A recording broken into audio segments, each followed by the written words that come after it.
Greetings and salutations, folks. My name's Nick, and today I'd like to just briefly talk about Christopher Judge's Call of Duty joke at the Game Awards. If you don't remember what it was exactly, if you didn't see the Game Awards, it went something a little bit like this. No 8-minute speech like last year, but fun fact, my speech was actually longer than this year's Call of Duty campaign. What?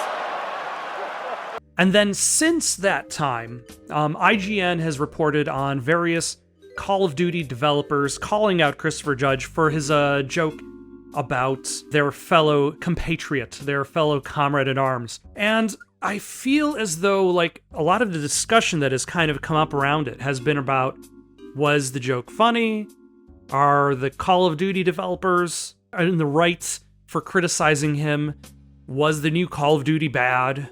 Something to note is the IGN article does mention the review they wrote for the newest Call of Duty, Modern Warfare 3, giving it a 4 out of 10. So even in their own article about the developers criticizing Christopher Judge, they mentioned the fact that they has specifically said that the newest game is not particularly good at all.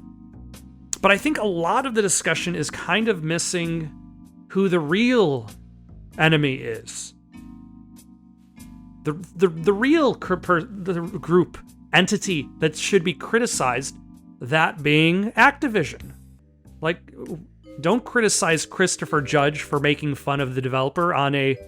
Like, if the Game Awards show was something to be taken more seriously, like, especially serious instead of, like, 2 hours of commercials and 30 minutes of awards, maybe it could have been interpreted as poor taste.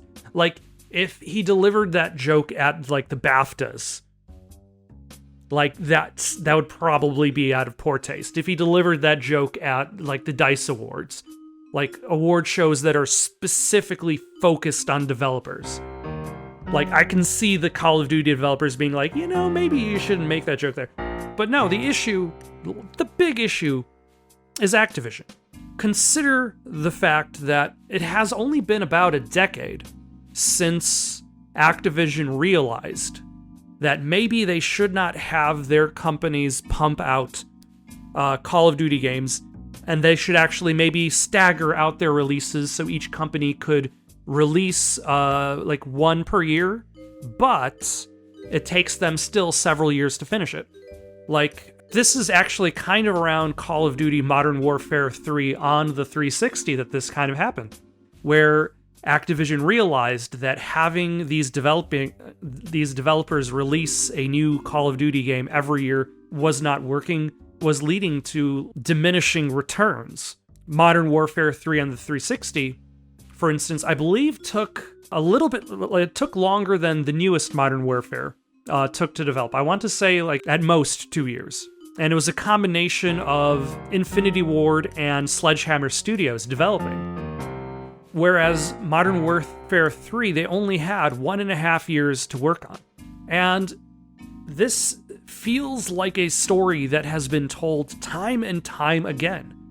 Not just by Activision, but by a lot of these other major studios having their teams like, oh, maybe they shouldn't, like, just pump out games every year, and maybe having, like, these big releases as yearly titles doesn't work for them. Like, famously, Ubisoft with Assassin's Creed. Like, Assassin's Creed 2 was the phenomenal release that it was. And then they decided, you know what? We should release all of the Assassin's Creed games as yearly releases. And then Brotherhood came and Revelations came, and then they're like, oh, wait. That's not a good idea. That's not a good idea at all. And so I feel like it's a little bit odd that Activision has forgotten their own lessons, especially considering the fact that, like, development cycles have only gotten longer as time has increased, or as time has moved on.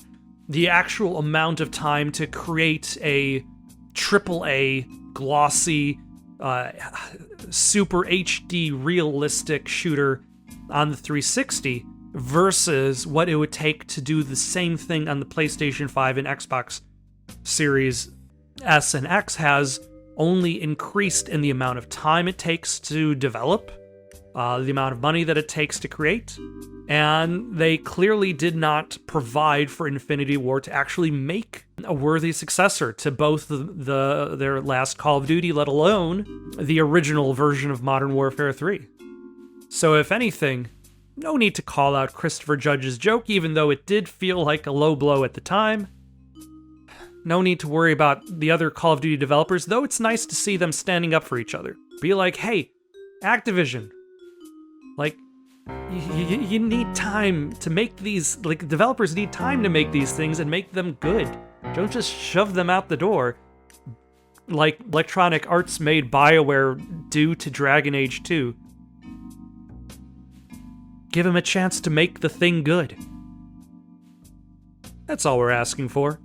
In the meantime, though, what did you think of Christopher Judge's joke? Was it in poor taste? Did you actually find it funny? Let me know in the comments below. Don't forget to like and subscribe, and have yourselves a good night.